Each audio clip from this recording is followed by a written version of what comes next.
안녕하세요 여러분. 네, 이제 올해로 10번째인 AWS 서밋 서울 이제 두 번째 날 그리고 마지막 시간입니다. 네, 모두 어떠셨나요? 많은 인사이트 얻으셨기를 바랍니다. 네, 그리고 이게 마지막 시간이고 원래 마지막 시간에 주인공이 등장하잖아요. 네, 제가 사실 많은 걱정을 했어요. 이게 마지막 날이고 마지막 시간이어서 많은 분들이 안 오실 것 같아가지고 걱정을 많이 했었는데, 그래서 여기 와주신 모든 분들께 진짜 먼저 감사 인사드리고 그 대신 여기서 좀 후회하지 않는 시간 되실 거라고 저는 생각합니다. 다시 한번 인사드릴게요. 저는 가드레일스 포 아마존 베드락 AI 애플리케이션의 책임감 심어주기라는 주제로 발표를 할 AWS 솔루션스 아키텍트 김도영입니다. 반갑습니다. 네, 그래서 먼저 오늘 이야기할 내용 좀 간략하게 살펴보겠습니다. 이제 우리 모두 잘 알고 있지만 생성형 AI를 위한 파운데이션 모델, 이 FM은 매우 강력하고 다양한 작업들을 수행할 수 있습니다. 하지만 이 생성형 AI 애플리케이션을 구축할 때 새로운 과제들도 함께 나오고는 하는데요.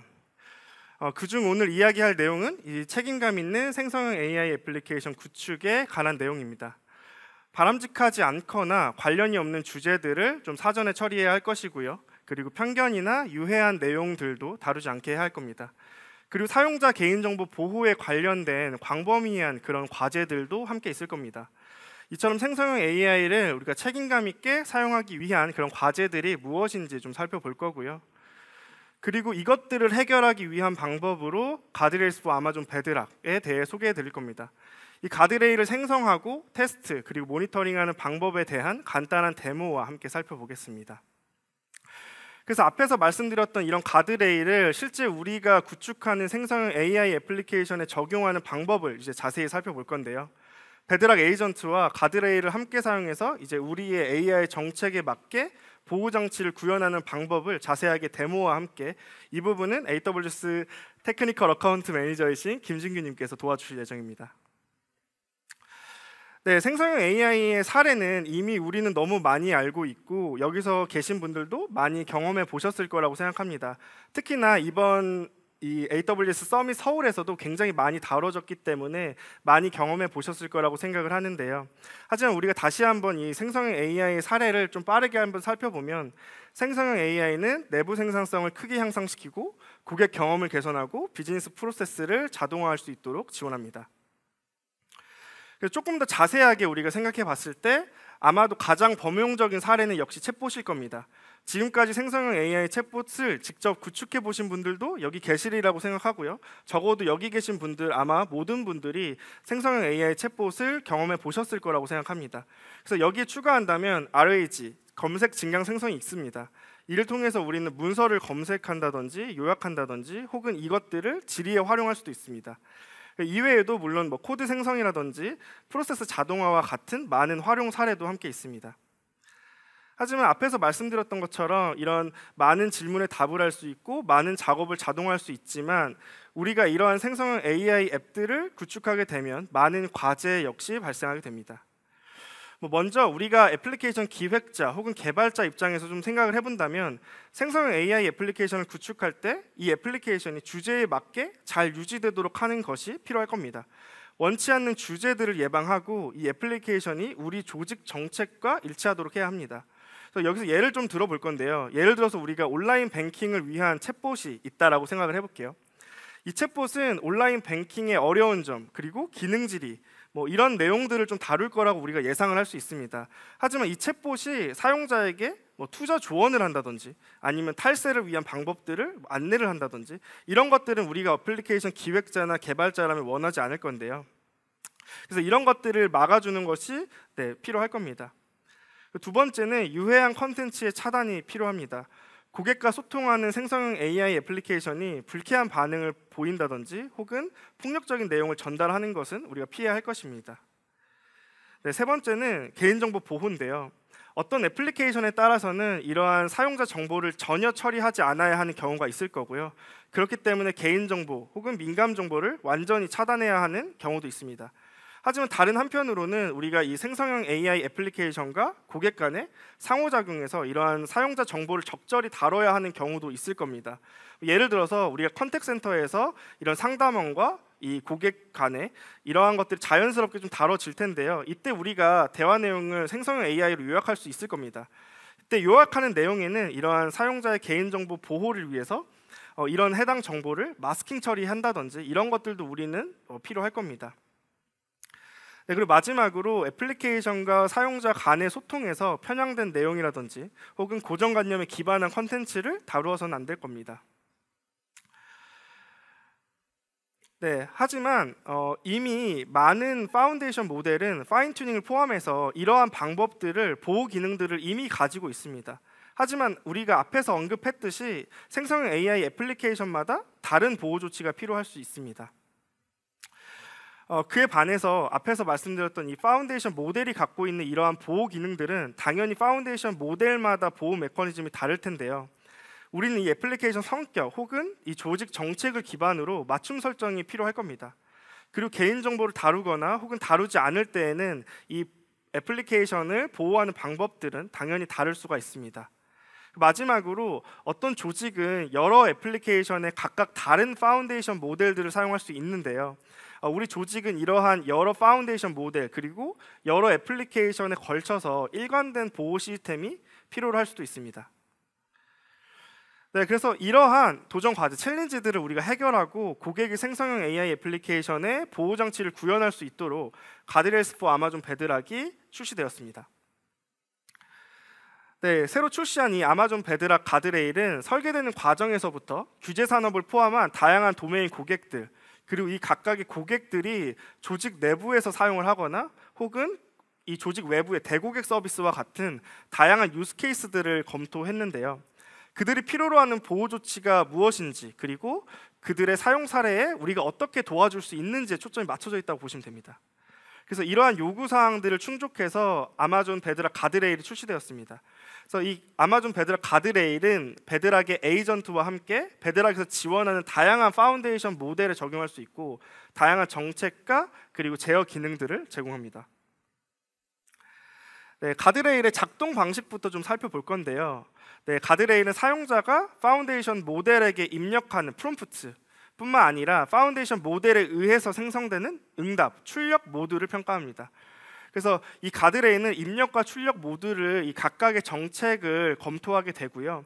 각 가드레일은 거부된 주제, 그리고 컨텐츠 필터, 고객 식별 정보 교정, 그리고 단어 필터라고 하는 이렇게 4가지 정책들을 포함하고 있습니다. 그래서 사용자의 입력이 있을 때마다 이 가드레일은 구성된 모든 정책들에 대해서 검토를 하고 모든 정책들이 통과할 수 있는지를 확인합니다. 마찬가지로 모델에서 사용자에게 보내는 이러한 응답들도 마찬가지로 모두 검토를 하게 됩니다. 그리고 특히 우리는 정책 위반 사항이 있을 경우에는 우리 조직 정책에 따라서 사전 정의된 응답으로 예를 들어서 죄송합니다. 정책에 위반되는 질문엔 답변 드릴 수 없습니다. 와 같은 응답을 미리 정의하시고 그 응답으로 대체할 수 있게 됩니다. 그래서 이를 통해서 최종 사용자에게는 더 안전하고 그리고 더 적절한 응답을 제공할 수 있도록 하고 있습니다. 그래서 앞에서 보셨던 4가지의 정책들이 있었는데요. 이제 각각의 정책들에 대해서 설명을 좀 드리도록 할 겁니다. 네, 첫 번째는 거부된 주제인데요. 앞에서 말씀드렸던 예를 우리 다시 한번 생각해 볼게요. 온라인 뱅킹 지원 챗봇의 예를 들었었는데요. 온라인 뱅킹 지원 챗봇을 우리가 기획한다면 뱅킹에 관련된 질의 그리고 예를 들어서 신용카드 신청 방법 혹은 공인인증서를 갱신해야 된다. 이런 질의들을 답하는 것들을 우리가 적절한 사례로 생각할 수 있겠죠. 그에 반해서 투자 조언은 아무래도 위험이 같이 따르기 때문에 그런 것들을 이 애플리케이션에서 다루지 않길 원할 수 있습니다. 그래서 이 경우에는 애플리케이션 개발자가 투자 조언이라고 하는 거부된 주제를 생성할 수 있습니다. 이 주제를 또 정의하는 건 굉장히 쉬운데요. 먼저 보이는 것처럼 이 주제의 이름을 입력하고 그리고 이 주제의 정의를 이렇게 자연어로 입력합니다. 다만 현재 가드레일은 영어만 지원하고 있기 때문에 영어로 입력해 주셔야 됩니다. 그래서 여기에 있는 입력한 내용들을 좀 살펴보면 투자 조언이라고 하는 주제의 이름을 입력했고요. 그리고 이 정의를 자연어로 입력한 내용을 보면 투자 조언은 수익을 창출하거나 목표를 달성하기 위한 문의 혹은 권장사항을 뜻한다. 이렇게 자연어로 입력해 주었습니다. 우리가 사실 이 가드레일을 생각했을 때는 이렇게 생각을 하기가 쉬울 거예요. 어떤 규칙들을 정한다거나 이 규칙에 맞는지를 이 가드레일이 판단한다고 생각할 수 있는데 사실 거부된 주제는 여기가 끝입니다. 이렇게 우리가 자연어로 이 주제를 정의함으로써 이 가드레일이 어떤 주제가 거부를 해야 되는구나 라는 것들을 스스로 판단하고 그 정책을 정의하게 됩니다. 그리고 마지막으로 이렇게 선택적으로 예시 문구들을 지정할 수 있습니다. 그래서 이 예시 문구들은 사용자 입력이 이 거부된 주제의 예시로 어떤 것들이 올 수 있을지를 좀 말씀할 수 있는데요. 여기서는 내가 주식을 투자해야 해? 그리고 혹은 내가 이걸 투자하면 수익을 보장받을 수 있나? 약간 이런 질문들을 예시로 좀 정해놨고요. 그리고 우리가 앞에서 또 들었던 예로 이런 투자 조언뿐만 아니라 탈세나 아니면 혹은 더 다른 내용들을 거부된 주제로 추가해야 된다면 이런 거부된 주제를 하나 더 추가하시면 됩니다. 그래서 하나의 가드레일에서 여러 거부된 주제를 동시에 적용하실 수도 있습니다. 네, 이제 다음은 컨텐츠 필터인데요. 여기는 유해한 내용들을 좀 막아주는 정책이고 증오, 모욕, 성적과 관련된 내용들 6가지가 있습니다. 여기에는 각각의 필터링의 정도들을 지정할 수 있습니다. 그래서 필터링의 정도는 없음에서부터 높음까지가 있고 당연하게도 필터링의 정도가 높을수록 필터링이 더 엄격해지고 더 해로운 내용들을 사용자가 보게 될 가능성이 낮아집니다. 그래서 이런 컨텐츠 필터의 설정은 여기에서 보시는 것처럼 프롬프트에 대한 설정들을 따로 각각의 이 카테고리별로 지정을 하실 수가 있고요. 그리고 이 응답에 대해서도 각각의 카테고리별로 지정을 하실 수가 있습니다. 네, 그 다음은 이제 단어 필터인데요. 이건 아마 이름만 보셔도 우리가 어느 정도 예상할 수 있을 거라고 생각합니다. 이름에서 연상할 수 있듯이 입력하거나 출력해서 우리가 사용하고 싶지 않은 이런 금지어를 정의하는 정책입니다. 그래서 여기에서는 언급하고 싶지 않은 아래에 보시는 컴피티터 Y라고 하는 예를 들어서 우리 AI 애플리케이션에는 경쟁사에 대한 내용들을 다루고 싶지 않다라고 하면 그 경쟁사 이름 자체를 단어 필터로 이렇게 지정해 놓으실 수도 있고요. 이렇게 다양한 금지어들을 지정하실 수가 있고 혹은 이미 구성되어 있는 욕설 필터를 사용하실 수가 있습니다. 그래서 왼쪽에 화면에 제일 위에 있는 부분이 있는데요.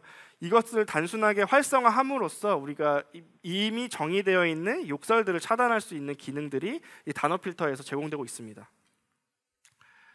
네, 다음으로 살펴볼 것은 이제 개인식별 정보 교정입니다. 앞에서 말씀드렸던 것처럼 사용 사례에 따라서 개인식별 정보가 포함되어 있을 수도 있고 그런 것들을 완전히 차단해야 하는 경우도 있습니다. 그리고 우리가 차단해야 되는 이 특별한 개인식별 정보가 있을 수도 있는데요.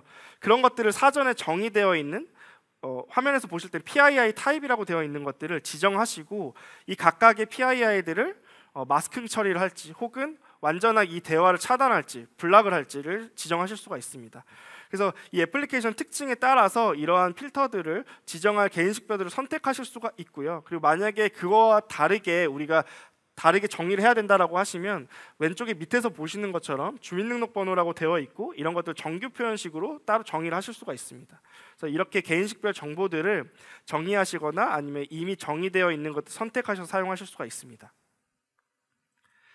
네, 그래서 지금까지 우리가 생성형 AI 애플리케이션을 구축할 때 생길 수 있는 챌린지, 이 과제들에 대한 얘기들을 먼저 했었고, 그리고 우리가 이 과제들을 해결하기 위해서 이 가드레일, 아마존 베드락 가드레일에 대해서 소개해 드렸습니다. 이젠 실제로 이 가드레일 좀 데모를 함께 보여드리려고 하는데요. 이 데모를 통해서 가드레일을 생성하고 그리고 우리가 이걸 테스트하고 그리고 이 가드레일 결과를 로깅할 수 있는 모니터링 부분까지 함께 보여드리려고 합니다. 네, 먼저 이 가드레일을 생성하는 데모입니다. 그래서 이 가드레일, 이 베드락을 사용해 보시면 아마 아시는 화면인데요. 이 베드락 화면에서 왼쪽에 보시면 이 가드레일이라고 하는 메뉴가 있습니다. 그래서 여기서 우리가 가드레일을 생성하실 수가 있는데요. 가드레일 생성을 눌러주시면 간단하게 이 가드레일의 이름 그리고 옵셔널하게 이 설명을 입력하실 수가 있고요. 그리고 그 다음으로는 컨텐츠 필터 구성을 하실 수가 있습니다. 그래서 앞에서 보셨던 이렇게 6가지의 카테고리들을 각각의 정도를 지정하실 수가 있고요. 네. 그리고 이 카테고리나 이 레벨에 따라서 선택을 해보시면 어떤 정도인지 어떤 카테고리인지에 대해 설명하실 수가 있고 마지막으로 앞에서 말씀드렸던 것처럼 프롬프트와 응답을 각각의 필터링을 지정하실 수가 있습니다. 네, 그 다음은 거부된 주제인데요. 이것도 앞에서 말씀드렸던 것처럼 거부된 주제 이름을 입력하고 거부된 주제의 정의를 자연어로 입력하면 이제 끝입니다. 이렇게 되면 거부된 주제, 아까 말했던 투자 조언에 대한 주제가 생성이 되었고요. 그래서 보시는 것처럼 이제 욕설 필터를 우리는 활성화시키면 이제 욕설을 차단할 수 있고요. 그뿐만 아니라 우리는 경쟁 업체의 명을 이제 이 챗봇을 다루고 싶지 않다라고 한다면 그 경쟁 업체 명을 이 단어 필터로 지정해 주시면 됩니다. 그 다음은 이제 개인 식별 정보에 대한 필터링인데요. 보시는 것처럼 여러 가지 이렇게 정의되어 있는 것도 선택하시고 블락을 할지 혹은 그냥 그 부분만 마스킹 처리를 할지 선택하실 수가 있고, 이미 정의되어 있지 않다, 우리나라의 이 주민등록번호처럼 이런 것들을 우리가 정의해야 된다라고 한다면 입력하시고 간단하게 이런 정규 표현식으로 정의해 주실 수도 있습니다. 네, 여기까지 입력하시고 그러면 이제 우리가 이 차단됐을 때 정의한 메시지로 이렇게 출력을 할 수 있다고 말씀드렸는데요. 각각 프롬프트에서 가드레일에 해당했을 때 혹은 응답에 대해서 차단되었을 때 메시지를 각각 다르게 정의하실 수가 있습니다. 그래서 이렇게 우리가 정의한 것들을 쭉 리뷰하시고 이제 가드레일 생성을 해주시면 이제 가드레일 생성이 완료가 되었습니다. 네, 그렇게 해서 앞에서 우리가 얘기했던 온라인 뱅킹 지원 챗봇의 예로 가드레일을 생성해 보았고요. 이 가드레일을 테스트하는 것들도 좀 데모로 함께 살펴보겠습니다. 그래서 이 우리가 생성했던 가드레일이고 우리가 이름이나 설명이나 이런 것들을 보실 수가 있고, 규격 초안에 보시면 설정했던 값들을 쭉 보실 수가 있습니다. 컨텐츠 필터나 이 거부된 주제나 아니면 단어 필터 등과 같은 것들을 보실 수가 있고, 또 오른쪽에 보시면 바로 테스트하실 수 있는 테스트 창이 있습니다. 그래서 테스트 창이 없다면 테스트 버튼을 누르면 나오게 되고, 그리고 베드락에서 여러 가지 모델을 지원하기 때문에 해당하는 모델들을 선택하신 다음에 단순하게 프롬프트를 입력하시기만 하면 테스트를 하실 수가 있습니다. 여기서는 내가 신용카드를 어떻게 만들어야 되는지에 대한 질문을 했을 때 당연히 필터가 걸리면 안 되겠죠. 그렇기 때문에 가드레일에서 모든 테스트 결과가 통과이고 가드레일 점검이 합격되어 있는 걸 보실 수가 있습니다. 그리고 이제 우리가 투자 조언에 해당하는 부분들을 보면 가드레일 점검 실패가 나오고 이 거부된 주제가 실패로 뜨는 것을 보실 수가 있겠습니다. 또 비슷한 내용을 질문할 건데요. 이거 너는 바보다라는 내용까지 좀 뒤에 해보면 이 거부된 주제뿐만 아니라 이 모욕이라고 하는 컨텐츠 필터까지 같이 필터링이 된 걸 보실 수가 있습니다. 여기서 계속 주목해 보셔야 될 부분들이, 모델 응답은 지금 나오지 않고 있다는 것은 사실상 입력에서 가드레일에 걸렸기 때문에 그런 부분들이 응답에 나오지 않는 것을 보실 수가 있고요.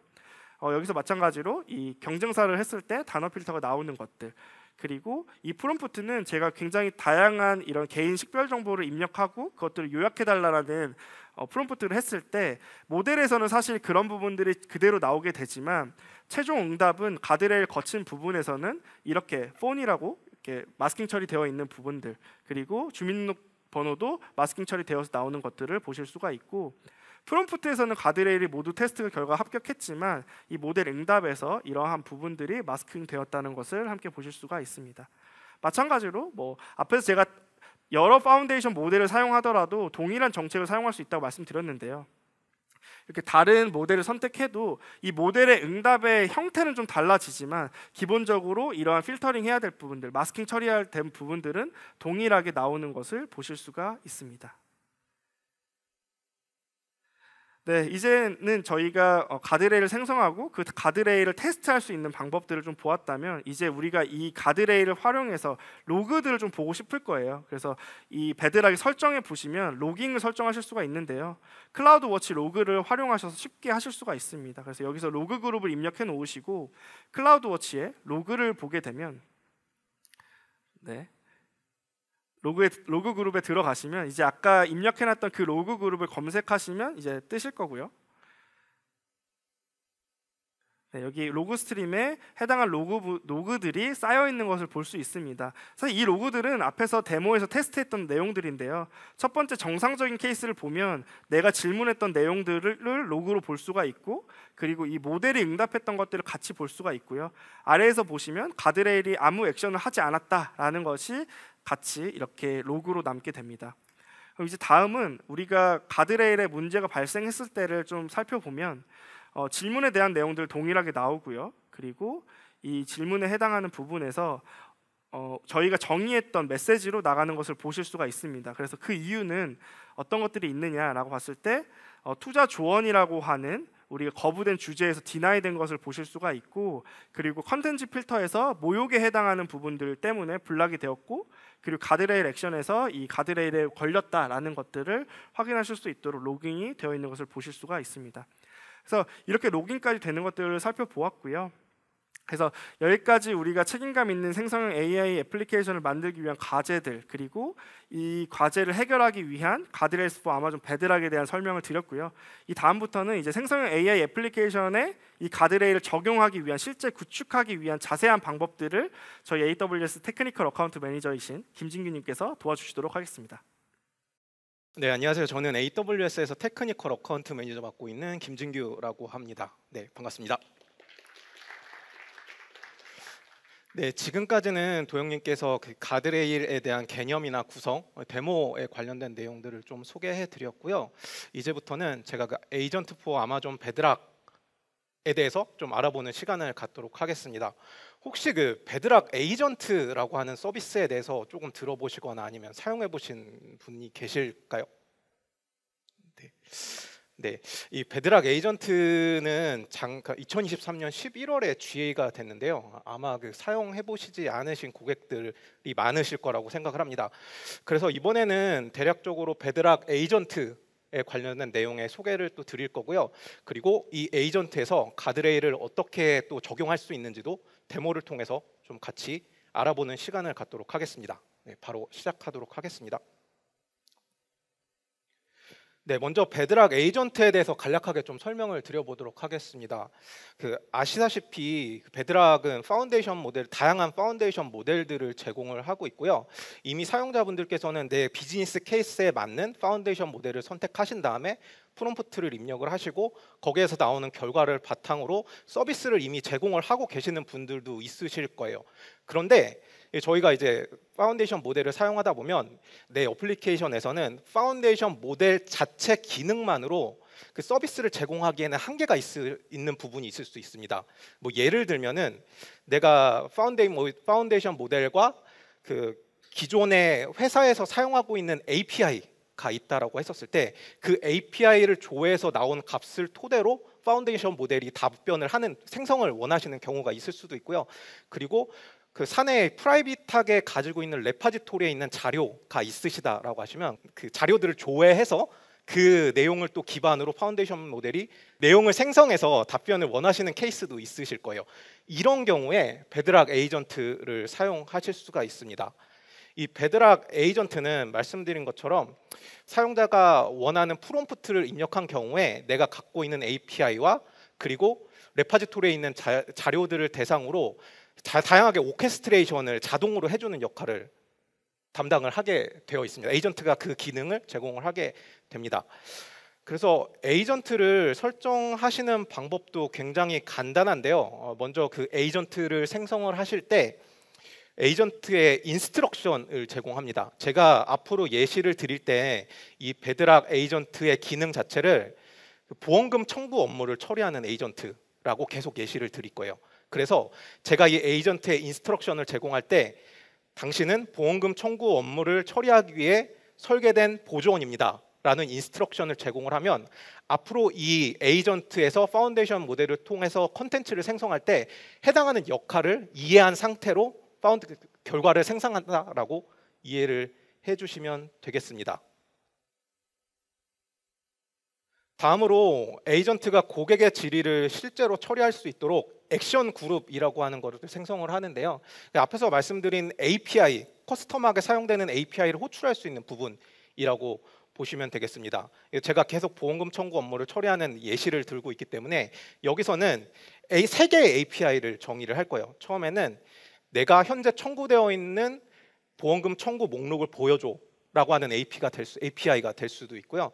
그리고 기존에 청구되어 있는 보험금 청구 업무 중에서 미비된 서류가 있는지를 조회하는 API가 될 수도 있고요.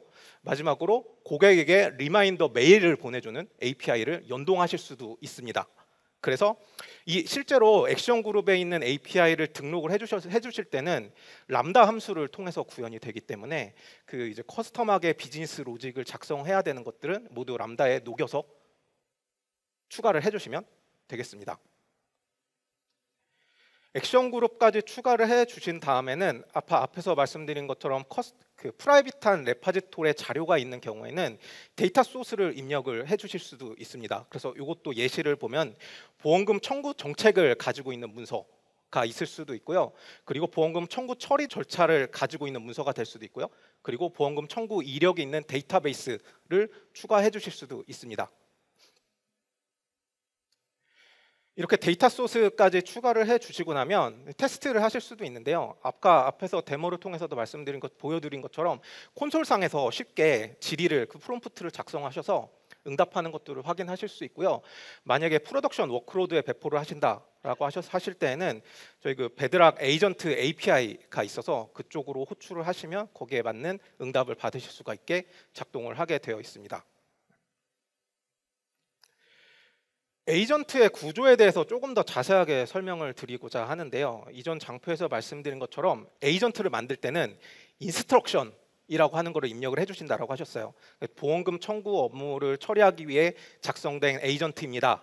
라는 것도 입력하실 수 있고요. 만약에 내가 이제 리테일 업무를 하는 경우라고 하면 당신은 리테일 제품 주문을 받기 위해 설계된 에이전트입니다. 이런 것들도 인스트럭션으로 입력을 해주실 수가 있습니다.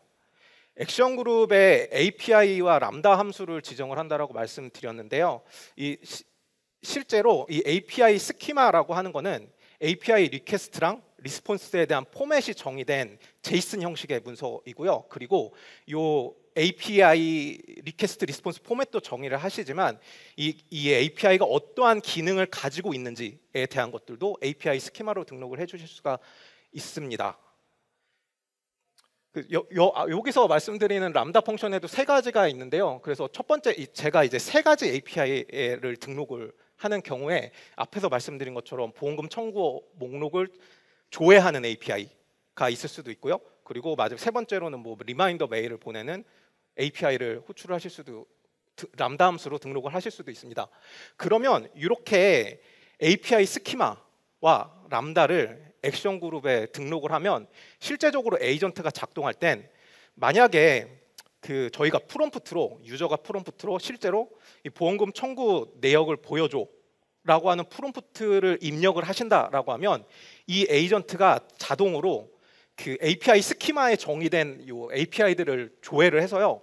어떤 API를 호출할지에 대한 것들도 에이전트가 자동으로 판단해서 그쪽으로 API를 호출하게 됩니다. 내부적으로 작동하는 방식은 제가 이제 데모를 하면서 조금 더 자세히 보여드리도록 하고요.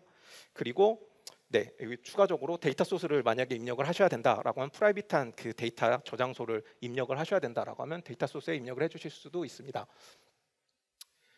에이전트는 앞에서 말씀드린 가드레일하고도 연동이 쉽게 설정을 하실 수가 있거든요. 그래서 앞에서도 말씀드린 것처럼 얘는 보험금 청구 업무를 처리하는 에이전트이기 때문에 만약에 프롬프트로 사용자가 어떤 주식에 투자를 해야 되나요?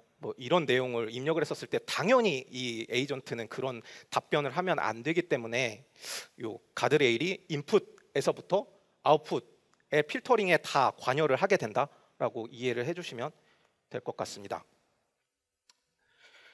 실제 데모를 보여드리기 전에 에이전트 설정을 위한 좀 스크린샷을 몇 개를 보여드리려고 하는데요. 이 화면이 에이전트 콘솔 화면입니다. 그래서 제일 위에 보면 API, 고객이 사용하고 있는 API를 호출하기 위한 작업 그룹을 등록한 거를 보실 수 있고요. 그리고 여기는 이제 지식 기반이라고 되어 있는데 프라이빗한 레파지토리를 입력하시는 부분이 있는데 저는 이제 데모를 했었을 때는 따로 설정은 하지는 않았습니다. 그리고 파이낸셜 어드바이스 가드레일이라고 하는 가드레일에 대한 정보도 입력을 하신 거를 보실 수가 있고요. 그리고 콘솔 화면에서 테스트를 쉽게 하실 수 있다라고 말씀을 드렸잖아요. 그래서 오른쪽에 보시면 만약에 너의 뱅킹 계좌 정보에 대한 것들을 보여줘라고 하는 프롬프트를 입력했을 때 이게 가드레일에 의해서 프롬프트에 대한 답변이 거부된 것들도 요 테스트 화면을 통해서 보실 수가 있습니다. 에이전트가 태스크를 자동으로 이제 수행을 하잖아요. 그렇기 때문에 이 사용자의 프롬프트를 처리하기 위해서 내부적으로 어떻게 동작하는지를 좀 확인하실 필요가 있으실 거예요. 그래서 테스트 화면에 보시면 프롬프트를 입력하시고 에이전트가 답변을 하는 대화 창 밑에 보면 이 트레이스 보기라고 하는 버튼이 있는 것들을 보실 수가 있습니다. 그래서 여기 트레이스 보기라고 하는 버튼을 보시면 그 가드레일에 의해서 필터링이 된 그 전처리 단계부터 API를 호출한 거, 그리고 그 만약에 레파지토리를 연동을 하셨다라고 했었을 때는 이 레파지토리에서 어떤 데이터를 갖고 왔는지에 대한 것들을 이 오케스트레이션 단계 같은 것들도 다 확인을 하실 수가 있습니다. 이 트레이스에 관련해서 조금 더 자세히 설명을 드리면, 그 저희가 프롬프트를 생성을 하고 파운데이션 모델이 조금 더 정확하게 답변을 하기 위해서 저희가 프롬프트를 계속적으로 수정하는 프롬프트 엔지니어링이라고 하는 것들을 좀 많이 들어보셨을 거예요. 근데 이 저희 베드락 에이전트 같은 경우엔 그 프롬프트 엔지니어링 방식 중에서 리액트라고 하는 추론 방식을 사용하거든요. 그래서 이 트레이스에서 보면은 이 계속적으로 이 에이전트가 리액트라고 하는 프롬프트 엔지니어링 방식을 통해 가지고 이 파운데이션 모델이 조금 더 정확한 답변을 하실 수 있도록 계속적으로 프롬프트를 수정하는 걸 확인을 하실 수가 있습니다. 그 단계를 요 트레이스 보기라고 하는 단계에서 확인을 하실 수가 있습니다. 다음으로 가드레일을 입력하는 화면이고요. 앞에서 말씀드린 것처럼 뱅킹 가드레일이라고 하는 세부 정보들도 입력을 했고요. 그리고 필터링, 앞에서 그 가드레일이 필터링, 여러 가지 필터링을 적용을 할 수 있다라고 말씀을 드렸는데, 저는 이제 콘텐츠 필터에 대한 것들도 좀 설정을 했고요. 그리고 거부된 주제라고 하는 항목에서 파이낸스에 대한 어드바이스에 대한 항목들을 거부하도록 설정을 했습니다. 네, 이론은 여기까지고요. 실제 데모 화면 좀 보여드리도록 하겠습니다. 네, 이 화면이 베드락의 콘솔 화면이고요. 네, 그리고 왼쪽에 에이전트라고 하는 메뉴가 있는 거 보실 수 있고요. 에이전트 생성을 버튼을 누르시면 에이전트의 이름을 입력하실 수가 있는데요. 저는 이제 인슈어런스 클레임 에이전트라고 하는 이름으로 생성을 할 거고요. 디스크립션도 선택 사항이지만 저도 에이전트 그 보험금 청구 업무를 처리하는 에이전트라고 하는 디스크립션을 넣어줬습니다. 이후에 제가 말씀드린 것처럼 작업 그룹이라고 하는 걸 통해 가지고 그 실제 API 호출하는 부분을 설정을 할 거고요. 저는 이제 작업 그룹의 이름을 입력을 하고요. 제가 그 API를 등록할 때 두 가지를 등록해야 된다고 말씀드렸죠. 하나는 API 스키마에 대한 정보 입력해야 되고, 람다 함수를 입력을 해야 된다고 말씀드렸습니다. 람다 함수에 대한 코드를 그냥 잠깐 보여드리면, 아까 그 제가 세 가지 API를 호출한다라고 말씀을 드렸잖아요. 보험금 청구 목록을 줘야 하는 API도 있었고, 그 청구된 목록 중에서 미비된 문서가 있는지를 확인하는 API, 그리고 뭐 그 리마인더를 보내는 API가 있는 거를, 그 세 개의 API를 제가 람다를 미리 만들어 놨습니다. 거기에 대해서 응답을 줄 수 있게 만들어 놓은 람다 함수이고요. 그래서 이미 만들어 놓은 람다 함수를 저는 선택을 했고요. 그리고 API 스키마 항목을 입력해야 된다고 말씀을 드렸죠. 이 부분도 그냥 살짝 말씀드리면 제이슨 형식으로 되어 있고요. 그 아까 세 가지 API가 있는 거에 대한 그 리퀘스트 리스폰스에 대한 포맷도 있고요. 그리고 이 API가 어떤 역할을 하는지에 대한 디스크립션 항목도 세 가지가 다 API 스키마 항목에 정의가 되어 있습니다. 네, 그래서 이렇게 미리 생성해 놓은 API 스키마를 전체 선택을 하고요. 그리고 인라인으로 API 스키마를 입력을 해서 생성 버튼을 눌러주시면 이제 저희 그 API 호출을 위한 작업 그룹은 생성이 된 것을 확인하실 수가 있습니다. 네, 그리고 람다 함수 호출을 위해서 이 베드락 에이전트가 람다 함수 호출을 하는 퍼미션을 가지고 있는 요 롤을 지정을 했고요. 현재 그 베드락 에이전트에서는 엔트로픽의 클로드 모델만 현재 지원을 하고 있습니다. 그래서 클로드 모델을 선택을 했고요. 그리고 인스트럭션 아까 입력해야 된다고 말씀드렸죠. 그래서 인스트럭션을 입력한 항목도 보실 수가 있습니다. 자, 여기까지 하면 에이전트에 대한 설정은 완료가 되었고요. 제가 가드레일 연동을 위해서 가드레일 생성하는 부분도 같이 보여드리도록 하겠습니다. 네, 왼쪽에 가드레일 생성 버튼을 누르시고요. 그리고 저는 이제 이름은 뱅킹 가드레일이라고 하는 이름으로 입력을 하였습니다. 프롬프트에 대한 필터와 그다음에 응답에 대한 필터를 조정을 하실 수가 있는데, 저는 그냥 테스트 목적에 맞게 가장 낮은 단계로 세팅을 해서 다음 버튼으로 넘어가고요. 그리고 저는 이제 보험금 청구 업무를 처리하는 에이전트이기 때문에 계속 말씀드렸지만 그 파이낸셜에 대한 어드바이스에 대한 주제는 이 파운데이션 모델들이 거부하도록 이 해당 주제에 대해서 좀 입력을 했고요. 그리고 저희 샘플 질문들이 있는데 뭐 예를 들면 내가 어떤 스탁에 투자를 해야 되느냐, 내 포트폴리오에서 뭐 밸런스를 어떻게 가져가야 되느냐, 이런 샘플 질문들을 입력을 해서 다음 버튼으로 넘어가도록 하겠습니다. 워드 필터라든지 아니면 개인정보에 대한 필터링 부분도 있는데요. 저는 이제 여기서는 세팅을 하지 않고요. 그냥 넘어가도록 하겠습니다. 그리고 만약에 가드레일에 의해 가지고 그 필터링된 답변에 대해서 그 해당 메시지가 표현되도록 차단된 메시지 기능도 입력하신 걸 보실 수가 있습니다. 이렇게 되면 가드레일도 추가가 완료되었고요. 이제 에이전트에서 해당 가드레일을 추가하기 위해서 다시 에이전트 설정 화면으로 들어갔고요. 밑으로 보시면 가드레일 편집이라고 하는 부분에서 들어가시면 이제 방금 전에 생성한 뱅킹 가드레일이라고 하는 가드레일이 그 목록에 뜨는 것을 확인하실 수가 있고요. 그래서 가드레일까지 추가를 해 주신 다음에 마지막 과정이 하나가 더 남아 있는데요. 이제 람다 펑션에서 지금 제가 생성한 베드락 에이전트가 람다 펑션에서 그 작동을 할 수 있도록 권한을 추가하는 과정이 있어서요. 리소스 기반 정책 편집 버튼을 눌러서 해당 ARN을 추가하면 이제 세팅은 완벽하게 준비가 되었고요. 이제 콘솔 화면에서 테스트 하실 수 있도록 이 테스트 버튼을 누르시면 이제부터는 실제 메시지를 입력하실 수가 있습니다. 제가 그 세 가지 API 중에서 그 현재 열려 있는 보험금 청구 목록을 보여줘라고 하는 질문을 했고요. 앞에서 말씀드린 것처럼 어떤 이 에이전트 내부적으로 어떻게 처리를 하고 있는지에 대한 그 트레이스를 보실 수가 있습니다. 전처리 추적이라고 해가지고 이 전처리 추적 단계에서는 가드레일을 통과했는지 안 했는지에 대한 것들도 확인하실 수가 있고요. 그리고 오케스트레이션 및 지식 기반이라고 하는 탭을 보시면 내가 어떤 그 질의된 프롬프트에서 어떤 API를 호출하게 됐는지, 그리고 그 API를 람다 함수를 통해서 호출해서 어떤 답변을 받아왔는지에 대한 것들을 트레이스 화면을 통해서 보실 수가 있습니다. 그리고 이거는 이제 정상적으로 답변이 온 케이스고요. 그리고 내가 만약 어떤 주식에 투자를 해야 돼라고 하는 질문을 했었을 때는 이 가드레일에 의해서 답변이 차단된 내용도 확인을 하실 수가 있습니다. 데모는 여기까지고요. 이게 마지막입니다. 이 장표는 그 이전에 보여드렸던 에이전트 구성에서 가드레일을 통합해서 활용해서 변경된 워크플로우를 나타낸 화면이고요.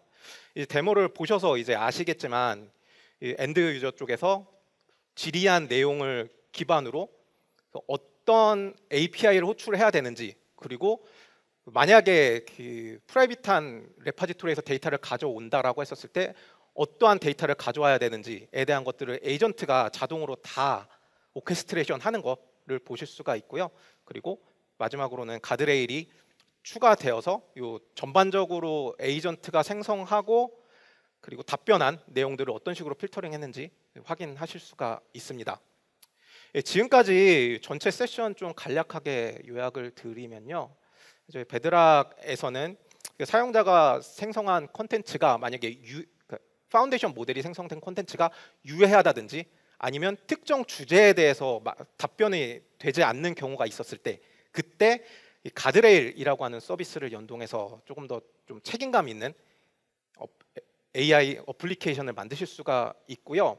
그리고 만약에 커스텀 API라든지 파운데이션 모델이 커스텀 API라든지 아니면 그 사내 그 지식 레파지토리 같은 것들을 호출하는 경우에 에이전트가 이것들을 자동으로 오케스트레이션 해가지고 답변을 주는 케이스에서 에이전트를 사용하실 수 있는 것도 설명을 좀 드렸습니다.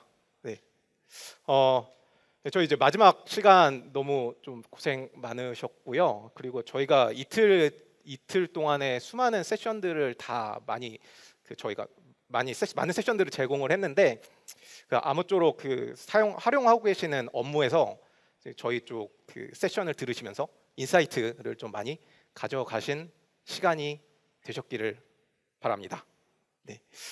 지금까지 세션을 들어주셔서 감사합니다.